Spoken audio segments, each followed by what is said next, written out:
අපේ බුදුරජාණන් වහන්සේ ධර්ම දානයේ ආනිසංස අසීමාන්තික බව දේශනා කරමින්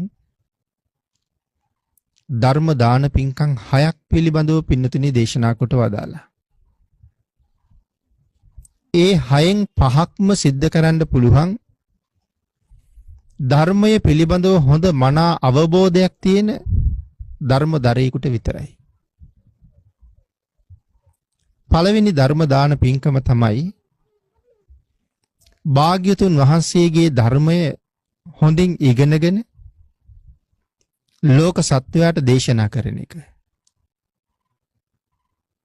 දෙවනි ධර්ම දාන පින්කම තමයි මේ ත්‍රිපිටක පාළිය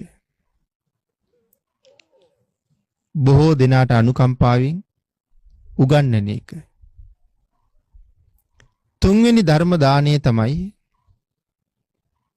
අට කතාව විස්තර කරලා කියලා දෙන එක. හතරවෙනි ධර්ම දාන පින්කම තමයි ධර්මයේ තුලින් නැගෙන ප්‍රශ්නවලට ධර්මයේ තුලින්ම උත්තර සපයන එක. පස්වෙනි ධර්ම දාන පින්කම තමයි භාවනාවට කැමති පින්නතුන් වෙනුවෙන් කර්මස්ථාන ලබා දෙන එක. මේ පහම කරන්න පුළුවන් විශේෂ දහම් දැනුමක් තියෙන ධර්මදරයෙකුට විතරයි. හයවෙනි ධර්ම දාන පින්කම තමයි මේ විදිහට බොහෝ දෙනාට ධර්ම ශ්‍රවණය කරන්න අවස්ථාව උදා කරලා දීලා ධර්ම ශ්‍රවණය කරන අයට ධර්ම ශ්‍රවණය කිරීම සඳහා පහසුකම් හදලා දීලා පින්නතුනි ඒ අවස්ථාවන් වල පිරිස් දැනුවත් කරන්න අපි සමහර වෙලාවට ශබ්ද විකාශන යන්ත්‍ර පාවිච්චි කරනවා. අහවල් දවසේ අහවල් වෙලාවේ අහවල් තැනදී ධර්මදේශනා පින්කමක් පැවැත්වෙනවා. ඒ සඳහා සහභාගී වෙන්න එන්න කියලා. වර්තමානයේ තවත් ওই බැනර් පෝස්ටර් වගේ දේවල් ප්‍රදර්ශනය කරනවා. දන්න කියන මට්ටමේ ඉන්න අයට අඬ ගහලා කියනවා.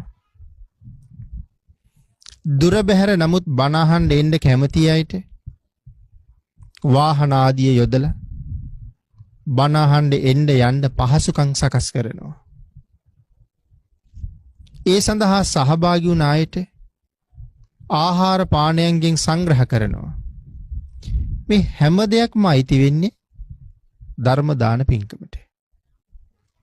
එතකොට සාමාන්‍යයෙන් ධර්මයේ පිළිබඳව මහා අවබෝධයක් නැති කෙනෙකුට මේ උදාාරතර පින්කම සිද්ධ කරගන්න තියෙන අවස්ථාව තමයි 6 වෙනි අවස්ථාව. එතකොට මේ පින්නතුනුත් මේ සිදු කරන්නේ ඒ 6 වෙනි ධර්ම දානමය පින්කම.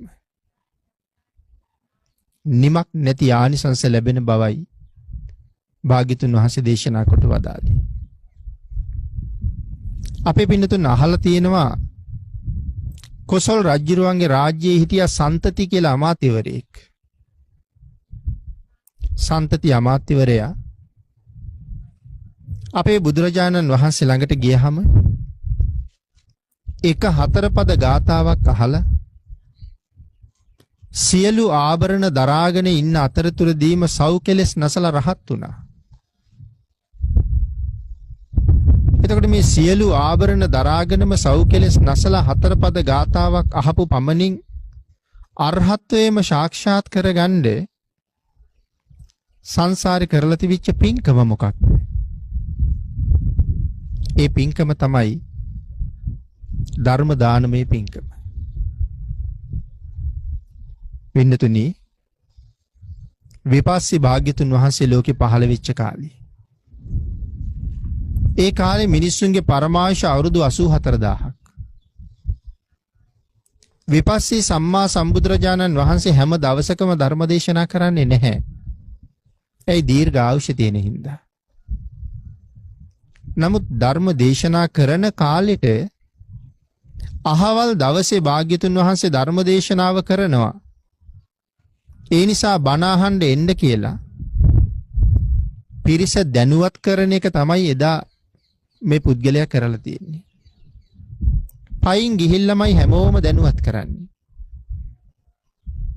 එක කාලෙක බන්දුම රජතුමා, ඒ කියන්නේ විපස්සී භාග්‍යතුන් වහන්සේගේ තාත්තා, මේ තරුණයාගෙන් අහනවා මොනවද ඔබ කරන්නේ?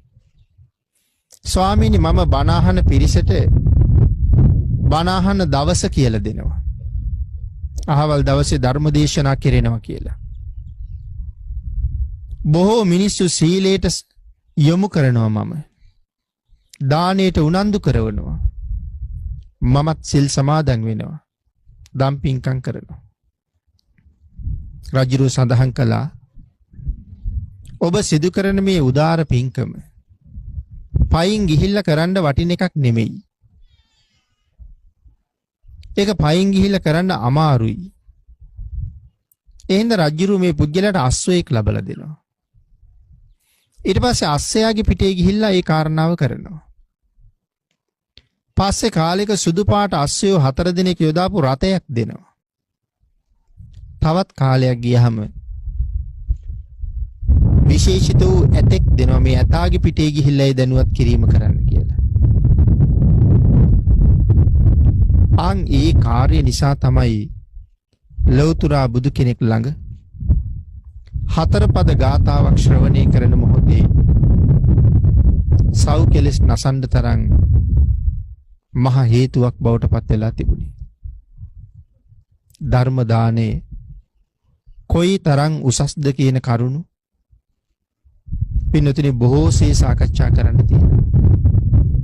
නමුත් අපේ පින්නතුන්ට සතුටු වෙන්න පුළුවන් එවන් උදාර පින්කමකුත් අපි අද දවසේ සම්පූර්ණ කරගන්නවා කියලා. මනුස්ස ජීවිතයේ බොහෝම දුර්ලභ බව ඕන තරම් අපි අහලා තියෙනවා. ඒ දුර්ලභ වූ මනුස්ස ජීවිතයේ ලැබුණ වෙලාවේ ඒ ජීවිතයට පින්නතින හොඳ සාධාරණයක් කරන්න ඕනේ. අපි අපට මනා හිතවත් අය බවට පත් වෙන්න ඕනේ. මේ සසර ඊටාම භයානකයි.